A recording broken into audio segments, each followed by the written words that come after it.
What's going on, car family? I'm Ben Wayne. Thank you for joining me in another video. Today we're going to switch it up a little bit and review an older car. So today I've borrowed this 2008 Bentley Continental GT Speed from Bentley Atlanta, and I just want to tell you a little bit about this car, what makes it special, and what impact it had to the Bentley brand. I refer to cars like these as modern classics. This is truly a Bentley that is obtainable to someone who is just joining the brand for the first time. So the Bentley Continental GT, of course, if you know your cars, you know that this is the first generation Bentley Continental GT. We're in the third generation now. This car had a huge impact to the Bentley brand. This was the first Bentley to employ mass production techniques. And with mass production techniques, what it was able to do was appeal to a younger audience because it was more affordable. But affordability isn't the only thing that made this appeal to younger audiences. If you look back at Bentley's history, this car looks way different from the cars that came previously. It's designed to appeal to a much younger crowd. So before this car was introduced to us in 2003, the typical Bentley owner was older because design-wise, one could say it was more for a mature audience. I'm not saying Bentleys didn't look good, but Bentley didn't really put out anything designed towards younger buyers until this car came out. So it was a major impact to the brand. When this car first came out, I remember I was in school and I used to dream of being able to drive this car one day. I don't care how, but I used to dream of just being able to get behind the wheel of it. And I never really felt that sensation until Bentley dropped the GT. Yes, the Arnage was nice. The Continental and Azures were nice. The Bentley Brooklyns, that's a beautiful car, but I never really had that urge to get behind the wheel of a Bentley until the GT came out because I just thought it was so curvaceous, it was gorgeous, it was powerful, it sounded good. So it just checked all the boxes that I would want in a dream car. Here I am driving it and reviewing it. But this car sold by the thousands. All the major celebrities had one. I remember seeing it in every music video. And Bentley was successful. Their mission was to create a car that appealed towards a younger audience through design, and it worked. But another major factor that made a lot of people go after this car, it was nearly half the price of Bentleys that came before it. For example, if you look at the Bentley Continental R, this car was half the price of that car because that was a coach-built car. Most Bentleys were coach-built. Like I said, this is the first Bentley to employ mass production techniques. Now, that doesn't mean it isn't built right. It was just the first one to be built on a mass scale, which allowed the cost to be dropped and made it more obtainable for an audience who was younger, an audience who didn't have old money. So why are we in this car today? Well, I referred to this as a modern classic earlier, and I also mentioned that it was obtainable when it first came out. So this is a 2008, the third generation is out now. You could pick this car up for $60,000. $60,000. A car that's powered by a twin turbocharged W12, putting out 600 horsepower, 553 pound-foot of torque, 0 to 60 in 4 seconds, and you're getting the Bentley quality. This is a beautiful car. And I tested myself before I hopped in this car because I review the newer Bentleys all the time. So when I unlocked this car and looked in the interior, I wanted to know if I would still be amazed about the quality and the design that went into the interior 10 years down the line, and I still am. Anybody who sits in this car can acknowledge the fact that this is a beautiful car. You have all your finest leathers.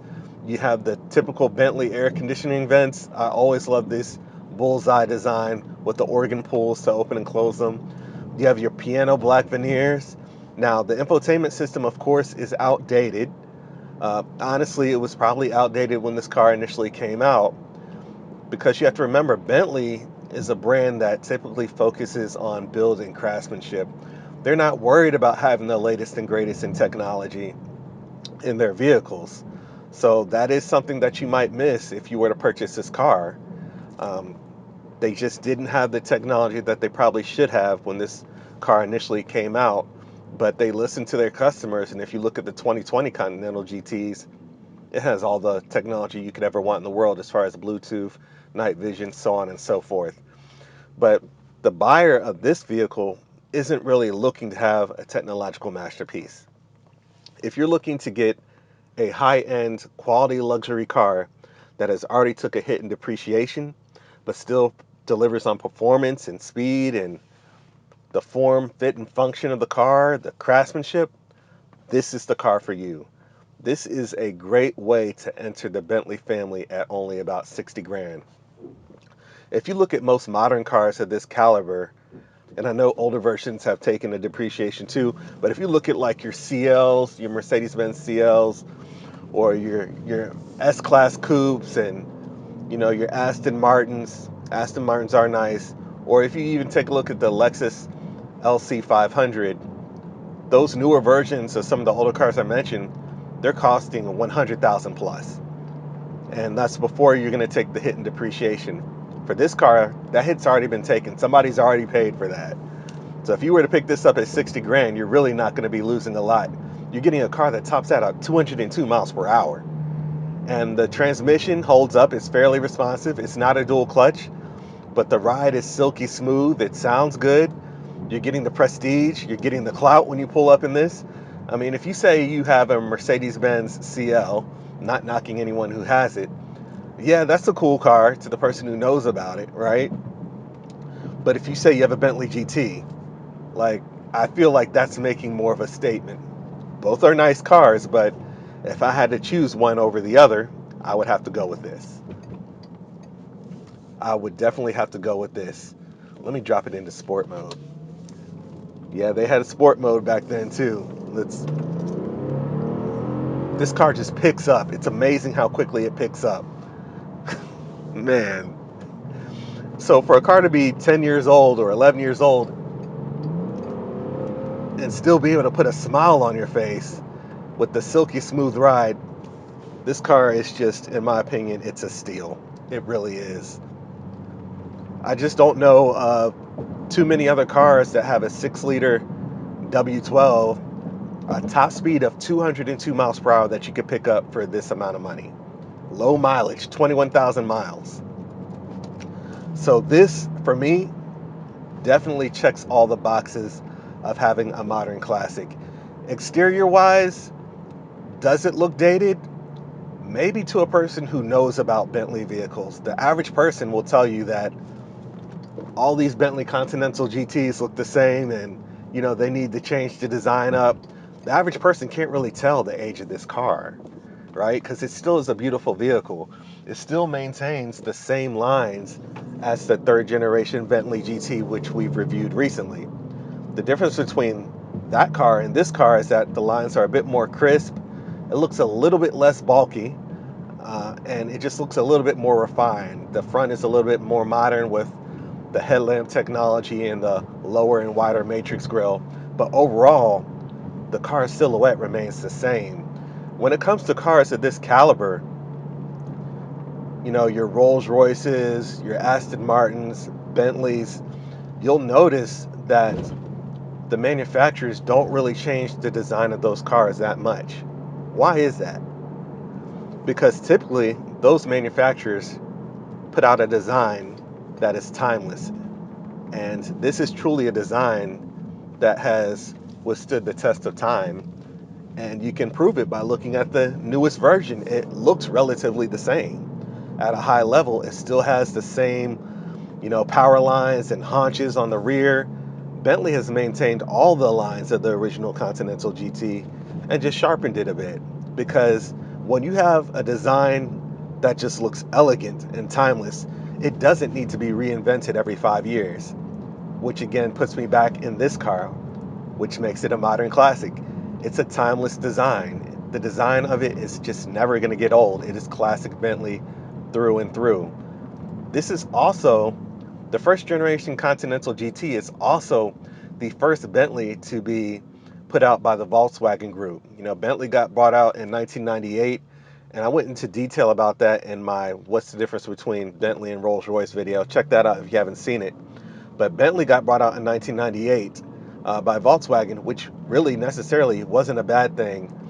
A lot of the Bentleys before that were designed before Volkswagen took over, they were beautiful cars.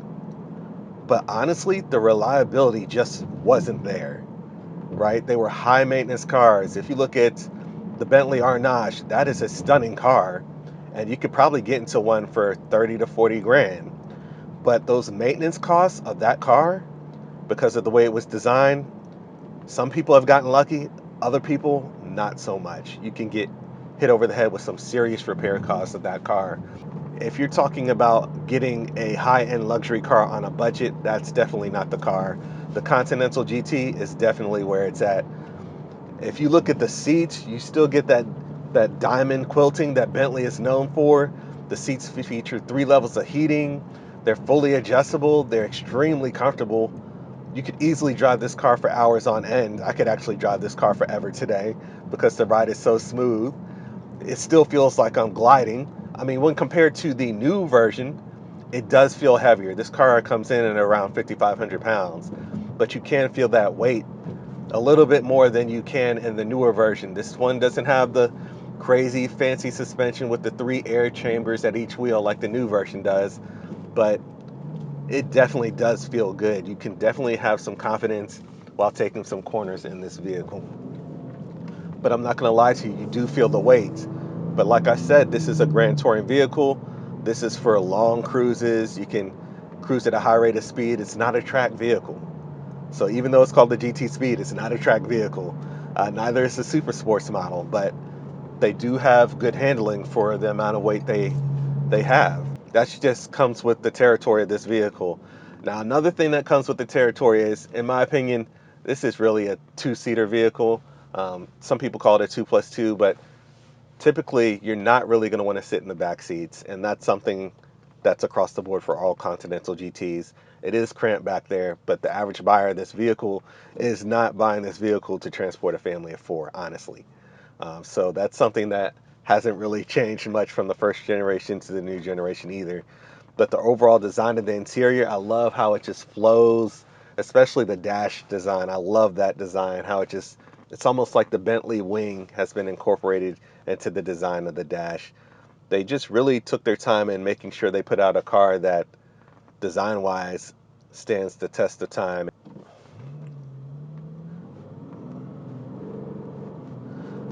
So being that this car is a 2008, this is off topic, it only has 21,000 miles. I always wonder who buys these cars and just does not drive them. If I own this car, I'll be driving it every day. It'd have way more than 21,000 miles.